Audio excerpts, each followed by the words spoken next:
Hello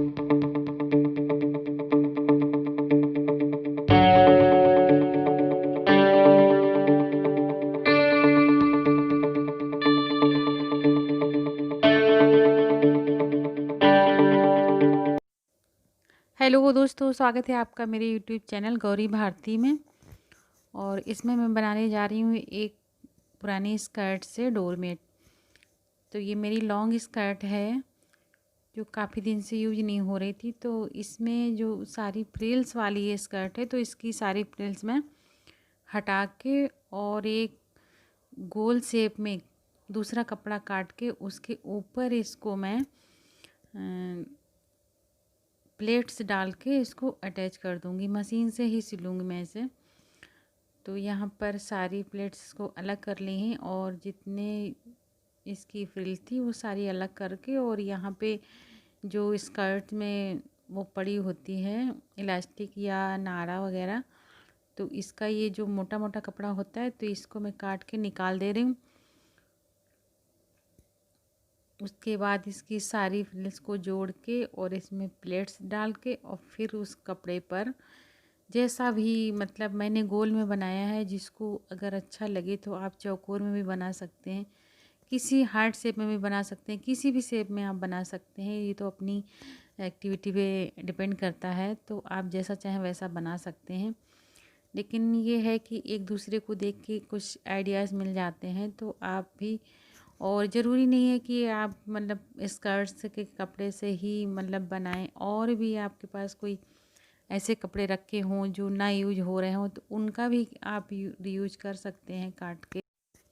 और इस skirt में जो फ्रिल्स लगी हुई हैं तो उसकी चौड़ाई है 8 इंच लगभग है।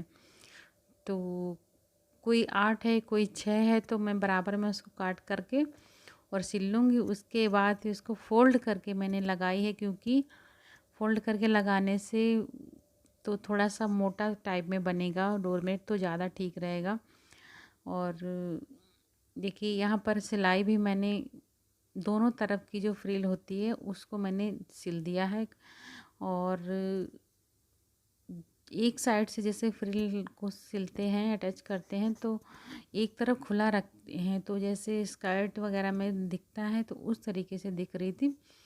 तो इसमें जैसे वो पैर में जब हम रखते हैं पैर, तो उसमें फंस जाने का चांस होता है। तो इसको मैंने दोनों तरफ से स्टिचिंग कर दी है। तो ये देखिए इस तरीके से बना हुआ है। और यहाँ पर मैं बनाने जा रही हूँ अपनी पुरानी स्टॉल से पोंचो। तो उसको मतलब मैंने काट लिया है, और काट के, और इसमें ज़्यादा सिलाई लगानी नहीं होती है, 2 तरफ से सिलाई लगानी होती है। तो मैंने इसको 2 तरफ से सिल के, और एक तरफ का जो मैंने कपड़ा थोड़ा सा जो स्टॉल में नीचे की तरफ होता है जिसमें टैसल वगैरह लगे होते हैं, तो उसको मतलब वो कपड़ा कटिंग में था, कटा हुआ कपड़ा था और कुछ उसमें लगा नहीं था। तो मैंने उस कपड़े को काट के निकाल के और उसको गले में अटैच कर दिया। तो यहाँ पर फ़िलहाल अभी मैं इस कपड़े को सेट कर रही हूँ। और स्टॉल थोड़ा छोटे में था तो इसलिए मैंने इसको ओढ़ते नहीं बन रहा था, तो इसका मैंने पोंछा बनाना ही उचित समझा। तो इस तरह से रख के इसको सिल देना होता है। और जो ऊपर का साइड जो गला होता है उसकी तरफ कपड़ा हमें छोड़ देना होता है, और नीचे से कपड़े को सेट कर लेना होता है। तो यहाँ से एक एक सिलाई लगा दूँगी, ऐसे करके सिलाई लग जाएगी। और पीछे ऊपर गले की तरफ छोड़ दिया है मैंने। तो गले की तरफ जब दोनों तरफ से सिलेंगे, दोनों टुकड़ों को हम जॉइंट करेंगे, तो गला अपने आप ही बन जाएगा। और उसके बाद फिर मैंने इस कपड़े को, जो मेरा किनारे की तरफ जो होता है कटा हुआ कपड़ा होता है, तो उसको काट के मैंने गले में लगा दिया है। तो अभी आपको देखने को मिलेगा, ये मेरा पोंछो कंप्लीट हो गया है। और ये कपड़ा मैंने किनारे की तरफ जो कटा हुआ स्टॉल में लगा था, झालर की तरह जिसको बोलते हैं, तो उसको मैंने निकाल के गले में लगा दिया है। तो ये देखिए इस टाइप से आ रहा है ये। और इसको गले में डाल के तो मतलब काफ़ी अच्छा सा महसूस होता है। और इस समय तो अक्टूबर का महीना है, थोड़ा सा मौसम ठंडा भी हो रहा है, तो मैंने इसको डाल के देखा तो मुझे बहुत अच्छा सा लग रहा था। तो ये सर्दियों में बहुत अच्छा काम करता है। बार बार शॉल को समेटना पड़ता है, बार बार उठा के काम करना पड़ता है, कई बार हटा भी देना पड़ता है। जब काम नहीं करते बनता है तो हम लोग उसे हटा के एक तरफ रख देते हैं। तो उसके लिए बेस्ट ऑप्शन है कि आप मतलब इस तरीके से आप 2 ही सिलाई में 2 ही जॉइंट में इसको तैयार कर सकते हैं। यहाँ तक कि आप हाथ वाली सुई से इसको बना सकते हैं। कहीं किसी के पास जाने की ज़रूरत नहीं है, ना किसी की टेलर के पास ले जाना है आपको, ना कुछ करना है। सिर्फ स्टोल के 2 टुकड़े कर दीजिए और उसको जोड़ दीजिए नीचे की तरफ से। फ़िलहाल तो मैंने इसको बहुत जल्दबाजी में बनाया है और बिल्कुल शॉर्ट वीडियो बनाया है, तो हो सकता है कि समझ में ना आ रहा हो कैसे बना है। और हम औरतों को तो चाहे कुछ भी कर लें, कितने भी काम कर लें, कितने बड़े बड़े काम कर लें, लेकिन घर के कामों से पीछा नहीं छूटता है। तो यहाँ पर आ गई है खाना बनाने की बारी, तो चलिए खाना बना लेते हैं सबसे पहले, क्योंकि खाने का भी टाइम हो रहा है। तो आज मैंने बनाने वाली हूँ गोभी की सब्ज़ी, गोभी आलू की सब्ज़ी। तो इस समय गोभी बहुत महंगी है। ये गोभी थी मेरी लगभग 400 ग्राम की थी, पूरा 500 ग्राम भी नहीं थी, आधा किलो भी नहीं थी, मतलब ये 400 ग्राम थी। तो ये मुझे मिली है 40 रुपए में। और इतना ही बड़ा एक पत्ता गोभी था, वो भी इतने रुपए में मिला है, 40 रुपए में। तो मैंने ले लिया, मेरा बहुत मन हो रहा था देख के। तो इसको मैं बना रही हूँ हलवाई स्टाइल में। देखिए कितनी अच्छी बनती है, बहुत ही टेस्टी बनती है। तो सबसे पहले कुछ तेल डाल के यहाँ पे इसको मैंने आलू के साथ ही इसको फ्राई कर लिया है, खूब अच्छे से फ्राई कर लिया है। थोड़ा सा ब्राउन टाइप में हो गई है। तो इस तरीके से करना है, क्योंकि जब इस तरीके से करेंगे तो ही पता चलेगा कि हाँ ये फ्राई करके बनी है, वरना पता भी नहीं चलेगी। और इसको मैंने फ्राई किया सरसों के तेल में। तो यहाँ पे ये मेरी खूब अच्छे से फ्राई हो गई है, लेकिन ये अभी पूरी तौर से कुक नहीं हुई है, पकी नहीं है। तो इसको जब सब्ज़ी बनाएंगे तो ये पक जाएगी, मतलब हाफ पकी हुई है अभी ये। तो उसके लिए दूसरी कढ़ाई में मैं मसाले वगैरह रेडी करके उसके बाद मैं इसको डालूँगी। तो यहाँ पर मैंने ले ली है दूसरी कढ़ाई और इसमें डालें कुछ दाने मेथी के डालें, क्योंकि गोभी में मेथी बहुत अच्छी लगती है, गोभी में, पत्ता गोभी में। तो उसके बाद थोड़ा सा डाला है जीरा और थोड़ी सी हींग और एक प्याज डाली है। तो ये जब प्याज मेरी ब्राउन हो जाएगी उसके बाद इसमें डालूँगी मसाले। तो यहाँ पर डाल दी है प्याज, और प्याज पकाने के लिए लिड लगा दिए, तो बहुत जल्दी प्याज पक के तैयार हो जाती है। ये देखिए पक गई मेरी प्याज। अब यहाँ पर मसाले डालने हैं, तो थोड़ा सा डाला है हल्दी पाउडर और उसके बाद इसको थोड़ी देर के लिए चला लेना है, क्योंकि हल्दी को पहले तेल में भून लेना होता है, तो बहुत ही अच्छा टेस्ट आता है। उसके बाद मेरे पास अदरक नहीं थी, तो मैंने यहाँ पे जो सूखी अदरक होती है, सौंठ, उसका पाउडर डाला है और थोड़ी सी लाल मिर्च डाली है। और उसके बाद डालूँगी सब्ज़ी मसाले। यहाँ पर थोड़े से सब्ज़ी मसाले डाल दे रही हूँ, तो इसमें सब्ज़ी का टेस्ट बहुत अच्छा आता है। तो यहाँ पर मैंने सूखे मसाले ही डाल दिए हैं तेल में। तो उसके साथ ये मसाले भी अच्छे से पक जाएंगे और फिर डाल दिया है टमाटर। तो थोड़ी देर के बाद इसको ढक देना है, और इसमें टमाटर जब गल जाएगा, अच्छे से पक जाएगा, उसके बाद तो अब मैंने यहाँ पे डाल दी है सब्ज़ी, क्योंकि मेरा मसाला और टमाटर खूब अच्छे से पक गए गल के।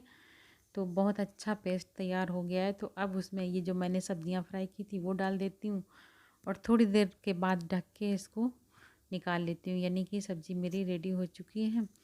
और उसके बाद मुझे सेकनी है थोड़ी सी रोटियां और थोड़ी सी पूड़ियाँ। तो जो कोई जिसको पसंद होगा वो खा लेगा। कुछ लोगों को पूड़ी पसंद है, कुछ लोगों को रोटी पसंद है। ऐसी सब्ज़ी से तो पूड़ी ही अच्छी लगती है, और मुझे भी पूड़ी ही अच्छी लगने वाली है। वैसे मैं ज़्यादा पूड़ी नहीं खाती हूँ, लेकिन कुछ सब्ज़ियाँ ऐसी होती हैं जिसमें पूड़ी बहुत अच्छी लगती है। तो इसमें मैं अपने लिए भी पूड़ी ही बनाने वाली हूँ।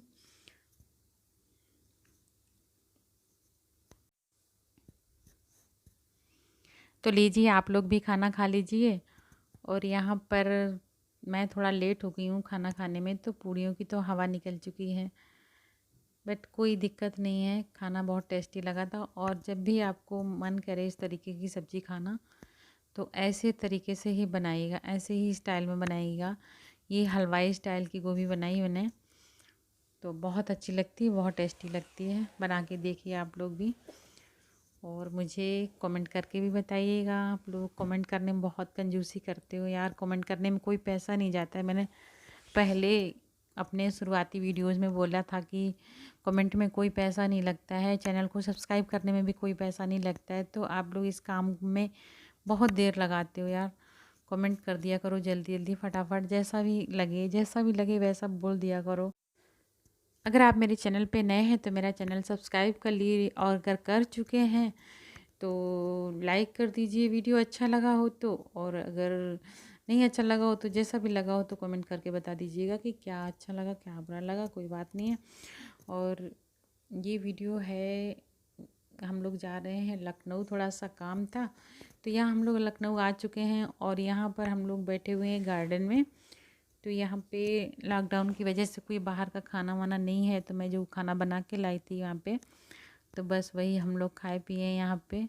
तो खाने में अक्सर पूड़ी सब्जी ही बनती है, लेकिन मेरा वो नहीं हो पाया। तो मैंने जो मुझे अच्छा लगा, जल्दी जल्दी में जो जितना मैं बना पाई उतना बना लिया। तो मैंने रेडी करके रख लिया था, गरी वरी काट के। तो मैंने बनाया, रवा का हलवा बना के लाई थी।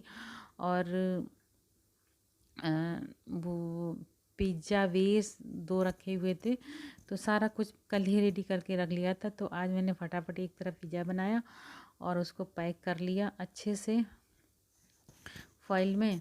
और बस उसके बाद मैंने बनाया पनीर। मेरा पनीर रखा हुआ था 500 ग्राम पनीर, कल ही लेके आई थी। तो 500 ग्राम पनीर था, तो उसको मैंने फटाफट मसाले डाल के फ्राई कर दिया। और जैसे सब्ज़ी बनती वैसे बिल्कुल भी नहीं बनाया, बिल्कुल सूखा सूखा बनाया, भुजिया एकदम सूखी खाने के लिए। तो बस वही सब कुछ हम लोग खाए पिए यहाँ पे। और बस उसके बाद थोड़ा सा यहाँ पे वीडियोग्राफी हो रही है, और फिर अब निकल रहे हैं हम लोग घर के लिए।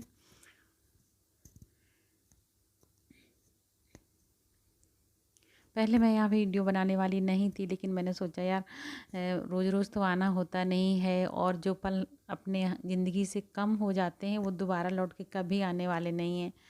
तो जो कैद हो गए हैं, तो इनको जब तक मैं हूँ जीवित तब तक तो मैं इसको देख देख के खुश होती रहूँगी। और जिसको अच्छा लगा हो तो वो भी बता सकता है। वैसे अपनी चीज़ हर किसी को बहुत अच्छी लगती है। तो बस यही है कि जो अपने वीडियोस हैं, तो कम से कम मैं, जब तक मुझे दिख रहा है आँखों से और जब तक मैं हूँ तब तक तो मैं देखती ही रहूँगी। तो अपनी ज़िंदगी के बदलाव को हर कोई मतलब देखना चाहेगा, पसंद करना चाहेगा, तो बस वही है। तो इसलिए मैंने थोड़ा सा बना लिया है यहाँ पे। ज़्यादा जितना कुछ मैं यहाँ पे घूमी फिरी, जो शॉपिंग वगैरह भी की थी वो मैंने नहीं दिखाया। यहाँ पे मैंने 2-3 सूट भी लिए थे और भी कपड़े लिए थे बिग बाज़ार से, तो वो मैंने नहीं दिखाया इसमें। जितना था मैंने उसको दिखा दिया है, क्योंकि जहाँ मैं गई थी और जगहों पे तो वहाँ पे मैंने वीडियो नहीं बना पाया, बस यहीं पे थोड़ा सा बनाया, तो वही मैं आप लोगों को दिखा दे रही हूँ। और गाइस, बहुत ही बुरी दुर्घटना होने वाली थी, वो भी मैं आपसे बता देना चाहती हूँ। क्योंकि जब मैं अच्छी बातें बताती हूँ तो मैं सोच रही हूँ कि इस बात को भी बता दूँ। क्योंकि उस दिन जब मैं लौटी, हम लोग लौटे मतलब, तो रात के 8 बज चुके थे। और 8 बजे रात को उन्नाव और कानपुर के बीच में मेरी गाड़ी का एक्सीडेंट हो गया। तो गाड़ी का एक्सीडेंट बहुत ही भयंकर एक्सीडेंट था। गाड़ी आगे काफ़ी टूट चुकी है और पीछे से भी गाड़ी टूट गई, लेकिन हम लोग कोई खरोच तक नहीं आई। तो आप लोगों का आशीर्वाद, मेरे अपनों का आशीर्वाद, परमात्मा का आशीर्वाद, दुआएं हैं आप सब लोगों की, जो कि मतलब ऐसा कुछ होने के बावजूद हम लोग ठीक ठाक से आ गए। तो गाइस, तो इसीलिए मैं आपको बता रही हूँ कि अगर कहीं ऐसा कुछ हो गया होता तो मेरा चैनल वैनल सब बंद हो गया होता और मैं कोई वीडियो नहीं डाल पाती आप लोगों के लिए। तो आप लोगों की दुआओं की ज़रूरत रहेगी मुझे भी। तो वैसे ही आप लोग दुआएं अपनी बनाए रखिए, अपना